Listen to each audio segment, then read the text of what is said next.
कहानी सिर्फ स्क्रीन पर नहीं बनती, उसके पीछे होती है एक और कहानी, स्ट्रगल, पैशन और डेडिकेशन की।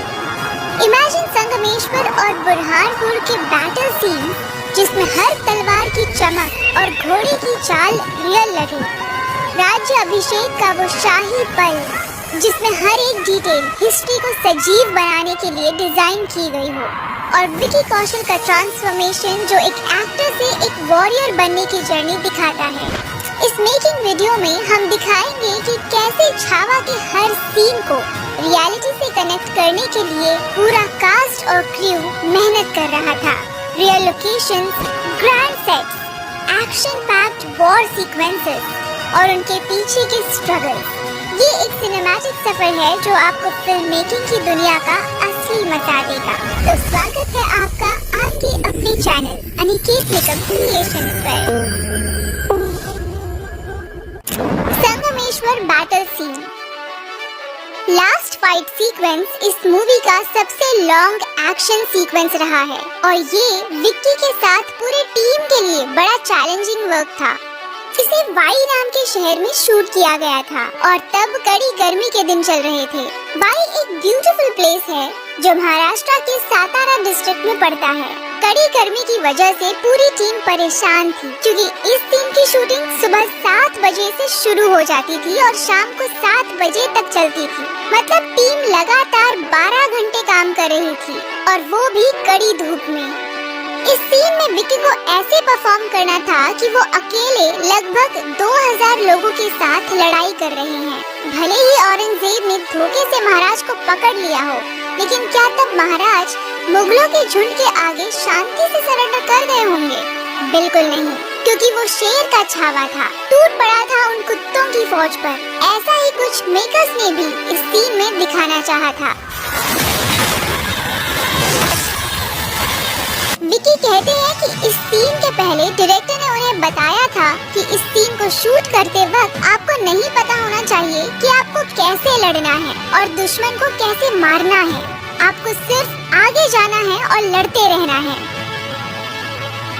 इस एक्शन सीन को कोरियोग्राफ करना भी इतना आसान नहीं था, क्योंकि मूवी में ऐसा दिखाना था कि एक ही फ्रेम में 2000 लोग एक ही बंदे को पकड़ने के लिए बेताब हो रहे हैं और वो एक बंदा लड़ रहा है और सब पर भारी पड़ रहा है। वो किसी भी हाल में कंट्रोल में नहीं आ रहा है।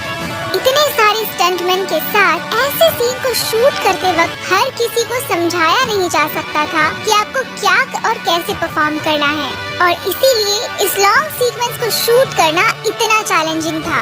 आप इस सीन में देख सकते हैं कि इसे परफॉर्म करते वक्त कैसे स्टंट वायर से विकी कौशल को बांध रखा था, ताकि इतनी भीड़ में उन्हें आसानी से यहाँ से वहाँ मूव किया जा सके।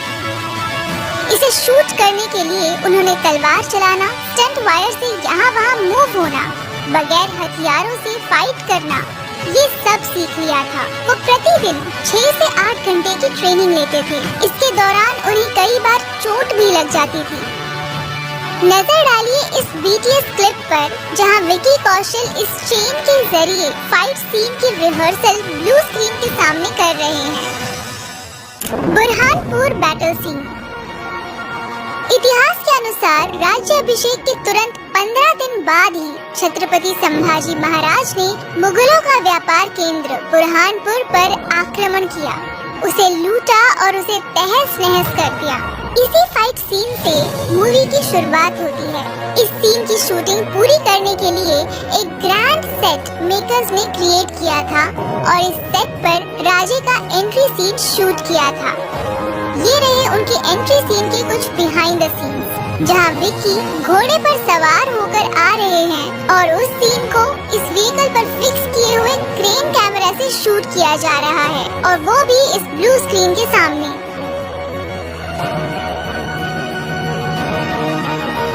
इस सीन को शूट करने के लिए विकी ने स्पेशल एक्शन ट्रेनिंग ली थी।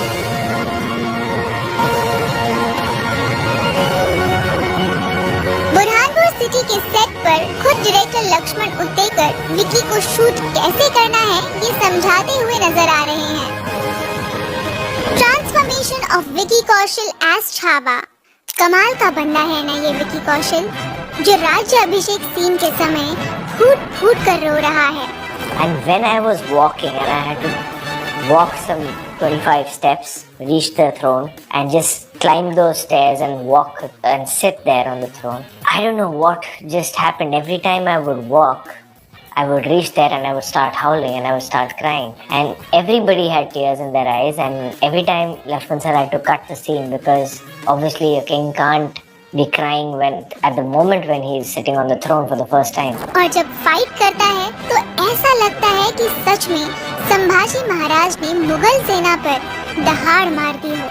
लेकिन इस रोल को इस लेवल पर निभाने के लिए विकी ने इतनी मेहनत की है जिसका आप अंदाजा भी नहीं लगा सकते। उन्होंने पहले इस रोल के लिए खुद का वजन 25 किलो से बढ़ाया, तलवारबाजी और घुड़सवारी सीखी, प्रॉपर एक्शन सीक्वेंस के लिए दिन में 7-8 घंटे वो ट्रेनिंग लेते थे और उन्हें इस रोल के लिए प्रिपेयर होने में 7 महीनों का समय लगा था।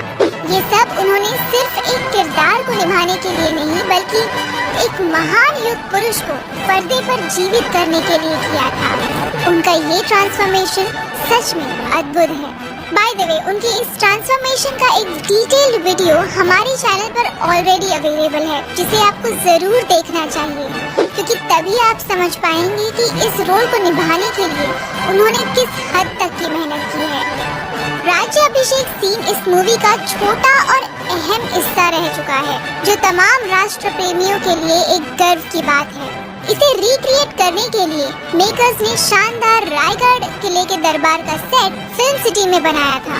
इस सेट को बनाने के पहले मूवी के प्रोडक्शन डिजाइनर सुब्रता चक्रवर्ती एक्चुअली में रायगढ़ किले पर चले गए थे और वहां जाकर उन्होंने वहां की डिटेल इंफॉर्मेशन कलेक्ट की। दरबार का शेप, उसकी परफेक्ट साइज, वहां के पिलर्स, दीवारें और दरबार में दिखाए गए हर एक चीज के कलर पर विशेष ध्यान दिया गया था, ताकि वो दरबार एग्जैक्टली 1681 साल का शाही दरबार जैसा ही लगे।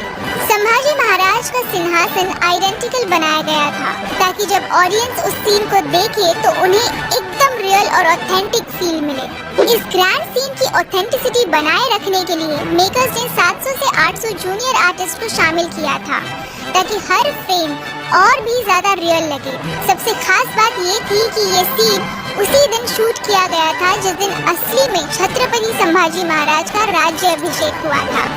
16 जनवरी 1681 को महाराज का राज्य अभिषेक हुआ था और 343 इयर्स लेटर यानी कि 16 जनवरी 2024 को ये सीन फिल्माया गया।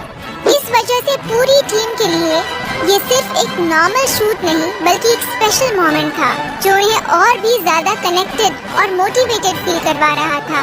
इस सीन को परफॉर्म करना विकी कौशल के लिए किसी भी और सीन से ज्यादा चैलेंजिंग था।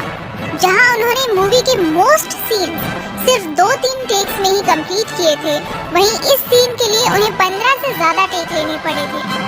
जैसे ही विकी सिंहासन तक चले और उस पर बैठे, उनकी आंखों से आंसू बहने लगे। इतना इमोशनल मोमेंट था कि पूरा सेट उस एनर्जी को महसूस कर रहा था। लेकिन डायरेक्टर का कहना था कि एक राजा दरबार में कैसे रो सकता है। वो बार बार विकी को समझाते रहे, आपके आंखों में एक भी आंसू नहीं आना चाहिए। लेकिन जब भी विकी रो पड़ते, पूरी टीम की आंखों में भी आंसू आ जाते। ते यायचे चालत त्या सिंहासनाजवळ, सिंहासनाला बघून ज्या मार्गावर उभं राहायचं होतं तिथे उभं राहायचे आणि त्यांच्या डोळ्यातनं घळा अश्रू वाहत होते प्रत्येक ठिकाणी. आणि राजा रडू शकत नाही दरबारामध्ये. राजा जर रडला तर तो वीक होतो आणि म्हणून मी राजांना सांगत होते की राजे अश्रू नको, आले तरी ते खाली नका घेऊन गेले. त्या आले, त्यांनी मला मिठी मारली, ढासा रडले आणि म्हणाले सर माहीत नाही मला, माझे अश्रू थांबत नाही. ये सिर्फ एक सीन का शूट नहीं था बल्कि एक इमोशन था जो हर किसी ने दिल से महसूस किया था। इतने इमोशनल माहौल में टीम ने इस सीन को शूट किया था। वाकई एक महापुरुष थे छत्रपति संभाजी महाराज। लेकिन सच ये है कि इस मूवी में उनकी कहानी सिर्फ सरफेस लेवल तक ही दिखाई गई है। जिस छावा नॉवल पर ये फिल्म बनी है, अगर आप उसे पढ़ेंगे तो असल कहानी की गहराई समझ पाएंगे। ये नॉवल पढ़ते पढ़ते आंखें नम हो जाती हैं, शरीर पर रोंगटे खड़े हो जाते हैं और छाती गर्व से भर जाती है, ये सोचकर कि हमारे राजे कितने महान थे। कितने अन्याय से लड़े, कितने बलिदान दिए, और तभी पता चलेगा कि राजे सिर्फ एक वीर योद्धा नहीं थे, बल्कि एक अत्यंत ज्ञानवान और धर्मनिष्ठ शासक थे। एक मूवी में राजे की पूरी कहानी दिखाना मुमकिन नहीं, लेकिन ये भी सच है कि डायरेक्टर ने जो दिखाया है वो एकदम शानदार है। हमने